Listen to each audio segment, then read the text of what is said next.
what we're looking at here is we're talking about independent or dependent events. We have to make a decision on, is the next event dependent upon the event that occurred prior to? Kind of a weird way of saying. When I flip a coin, what's the probability I get heads? Loser. So I lost. Now, if I flip it again, what's the probability that I get heads? It's still 50% because flipping the coin in itself is an independent event. I'm not simultaneously flipping coins. So if I flip another one, heads, yay! So the probability of flipping a coin 3 times, that is, each flip is independent of each other flip. So what happens is you take your probabilities here, and you're going to multiply them.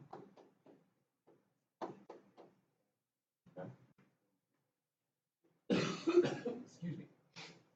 So what we say is the probability of A and B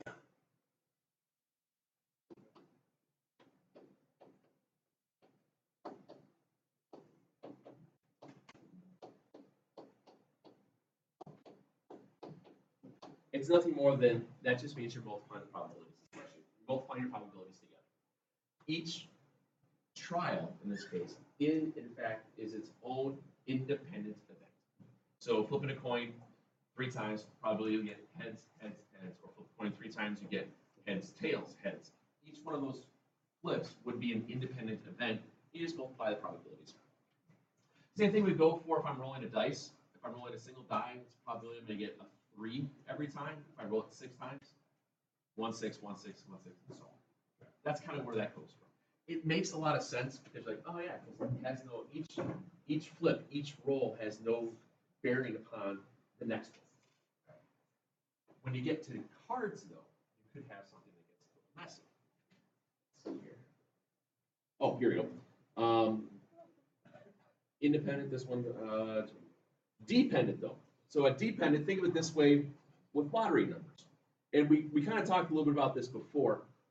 When you're dealing with lottery numbers, you've got all the balls are in a all the ping pong balls are in like a giant hopper.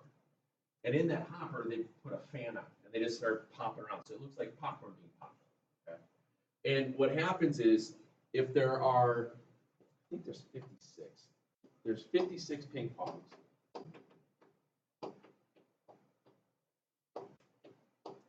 There's 56 ping pong balls in that hopper. What happens here, if you want to get all 6 numbers, well, what's the probability of getting the first one correct? It'd be 1 out of 56. Now, when lottery, that ping pong ball is out. It doesn't go back in. So what's the probability you get the right one next? Yeah, and you guys have seen this before. So what we're saying here is we do this the 6 times. Man, is it humid? I can feel that on the board. If you do that the 6 times, it's not, the ball itself isn't being replaced in the hopper. So this is what we say, it's without replacement. So the probabilities here are of A and B for a dependent. It's written a little bit different. It's the probability of A times the probability of B such that A has already occurred. That's what that vertical bar stands for, such that. So that means the probability of B such that A occurred, which means that it was a dependent event and the number that you're picking from usually decreases. It's like picking a card. If I pick a card, the probability you're going to guess the right one is 1 out of 52. If I put it back in the deck, reshuffle, probably pick the right card is 1 out of 52. If I keep that card out, it would be 1 out of 51, 1 out of 50. So as we were doing that with Judkins, as we moved further on down the line of picking cards, that's why he was able.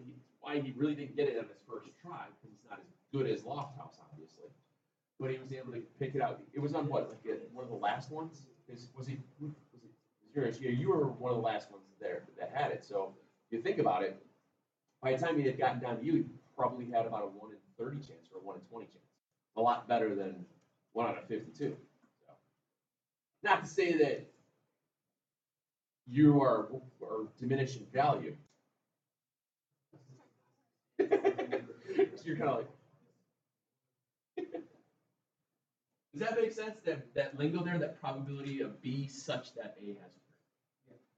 That's the idea with this whole thing with replacements. You're playing a game that involves spinning a money wheel. Wheel of money.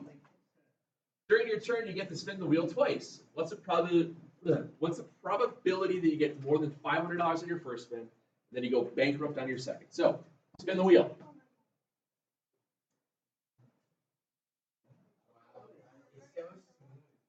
Isn't it? My graphics are nothing but the best.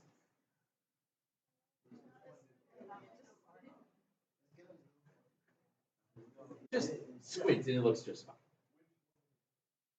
Don't know. Just spun the wheel. I did.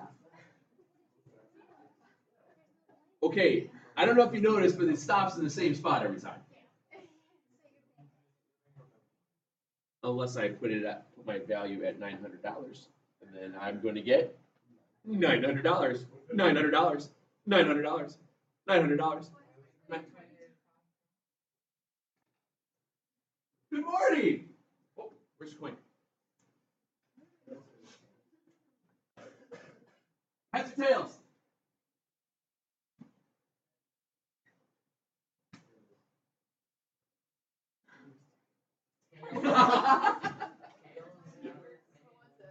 Tails. At least I didn't snap it at you. It's right underneath your foot. Okay. So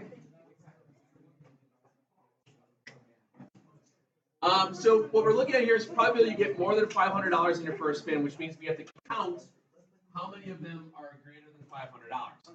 So if we start here, we have 900, 700, 550, 5,000.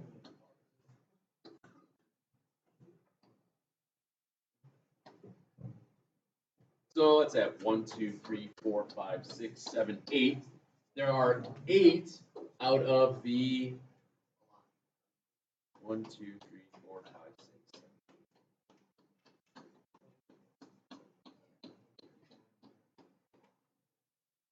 Did I start on that one?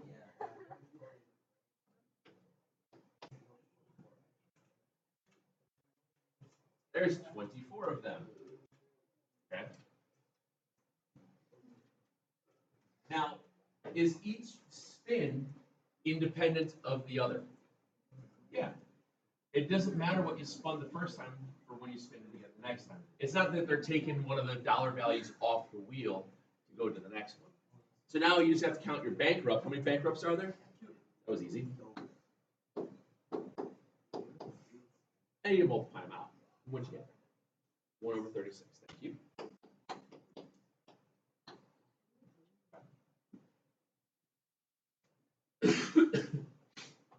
I know you probably can't read the numbers on there very well, but you'll have to take it. Not too terrible?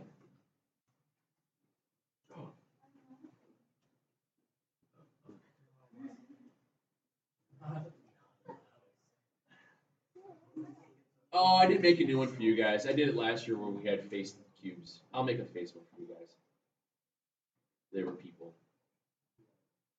Some looked like a couple years ago. Caleb. Anyway.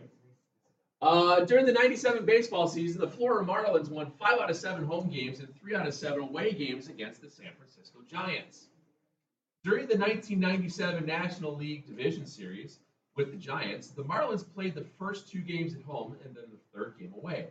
The Marlins won all 3 games. Estimate the probability of this happening. So, this is where it goes into where you're in, obviously a win-loss thing would be a 50-50. But in this case, they're talking about the first time that they met, they won 5 out of 7. The second time they met, 3 out of 7. You okay with that? So, excuse me. Now, they won all 3 games. So let's see, they had 2 games at home, and the next game was at away. So the probability, if you're using the theoretical probability, or I'm sorry, not theoretical, the actual probability of the win-loss record from when they played, what was the probability of winning at home according to their 5 out of 7? Now, that first game winning 5, you can win 5 out of 7. Is the second game, is that a different game?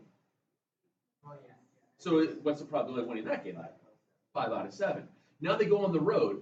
What's their probability? You just multiply them together. It's just weird when you start looking at win-loss records. So you have your home probability was 5 out of 7. Your away record was 3 out of 7. You multiply each one of those together to then distinguish how you get your win, win, win, home, home, and away. This is where some of this, I don't know if any of you guys have gotten into a lot of the newer stats on baseball, win expectancies and things like that, baseball reference, all those. They do so much stat breakdown. What's that? No, they don't. But if you start looking at how the stats in baseball are driving baseball now, it's pretty cool.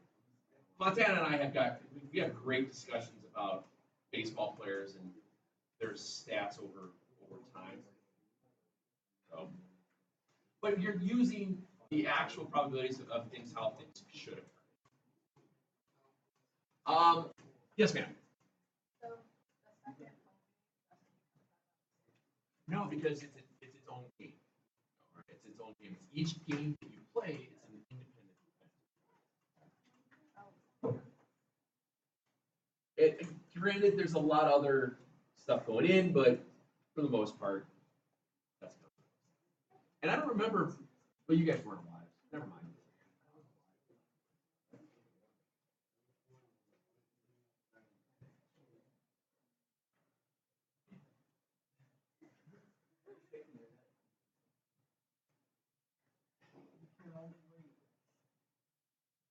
I got nothing. I don't even know how to respond to that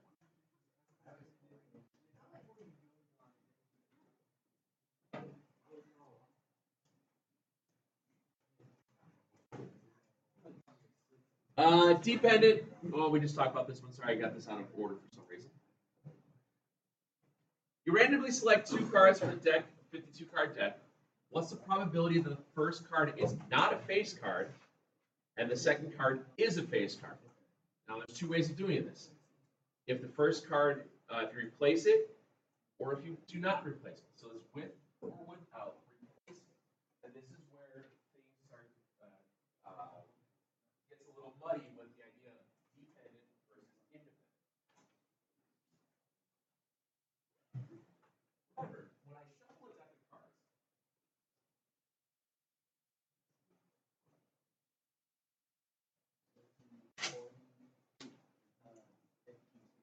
correct. Depends on which one you're looking at. Yes. So the first one is with replacement. The probability that the first card is not a face card. What is it?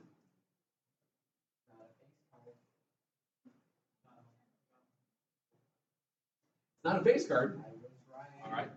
So the probability that the first card is not a face card, well, we know that how many face cards are there?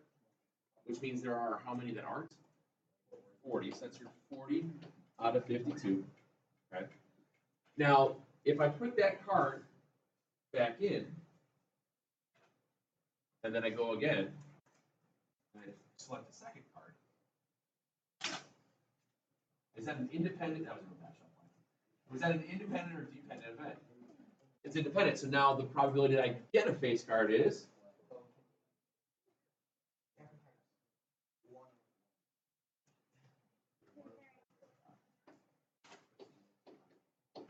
so that's what it looks like with replacement. Now, without replacement just means that, like you were saying, that second draw is down by how many? 1. You know, you're still saying that the problem now without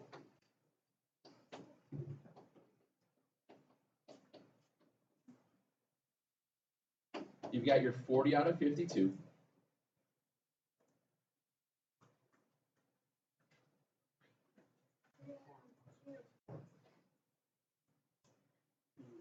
Wait, this is the one we had earlier, didn't it? Oh, I did a great job shuffling.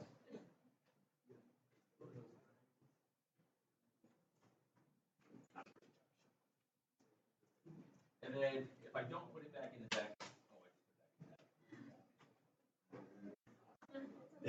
that means, that's what that means. The probability of B such that A already occurred. So sometimes your draw a number goes down. Okay. Does that make sense?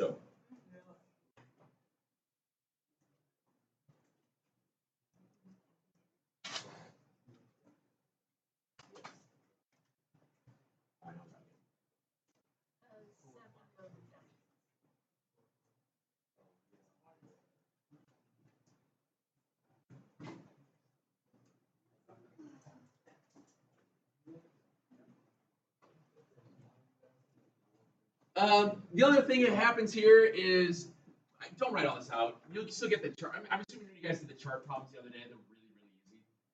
You just have to count them and just hit how to add them up correctly. The table shows the number of endangered and threatened animal species in the United States of November 1998. Probability that a listed animal is a reptile. Well, of them, what is it? We have reptiles are 14 and 21, so that'll be 35 out of however many there are. And then it says the probability that an endangered animal is a reptile. Well, that means it'd be 14 out of just the total of endangered. Does that make sense?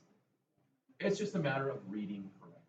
Most of these independent, dependent ones are going to be ridiculously simple. This is a nice little unit to finish on. I know that I'm still saying we'll test on Friday over all this stuff. I should have. I will make sure. I will make sure to have a review, some sort of review chunked up via something by then. What I'll probably do is just PDF it and post it right away. Especially if I don't get to the copiers to copy out all of it. If I do get to the copiers, get it all done, I'll have them copied out for you. And then we'll just start, starting next Monday, we'll just start going chapter by chapter and try to knock out as much as we can. Did I tell you the final? I decided not to do the free response stuff. Okay. Yeah. And the way I did that is because I know we got to get grades in a certain time, even with the institute day. Smidge. Yes. Yes. Yes. It's gonna be a great day. Productive day. Not upset. I'm just upset that our first institute day that we lost, we were supposed to be able to go work out. We were gonna play badminton. We were gonna they had puppies coming in. They did. It was like a self-help day. It was like a day to relax and enjoy things. But now it's do things. I wanted to go pet a puppy. What's that? I could put it yes. But then I'm gonna want to go with the dog again.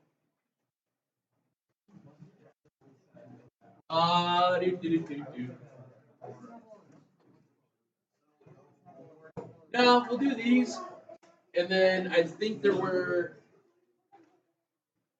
I'm trying to make sure I keep away from any of them that have.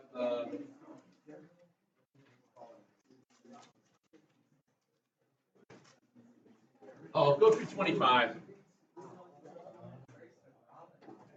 All right. Go through 25. What?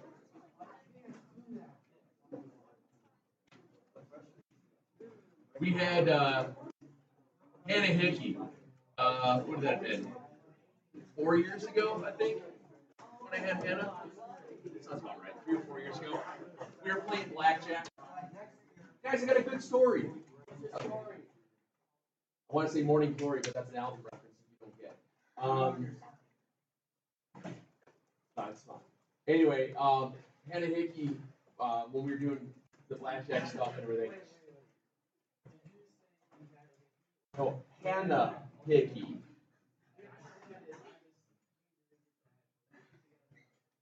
We played blackjack a lot, and she's like, "Oh, this is fun." And she downloaded a blackjack game on her phone, and next thing you know, all she was doing was blackjack, like nonstop blackjack. Where we had to have like an intervention with her gambling addiction that she came up with. She wound up being up a couple $1 million, and then she lost all of it, and she was just like, "I keep playing like no, it's okay." So I told Hannah, "Don't ever play cards in college, and you're going to be fine." So I haven't seen her since she went away to school. I haven't heard anything, so hopefully she didn't lose all of her money. She's bankrupt. She's, you know, in a van down by the river.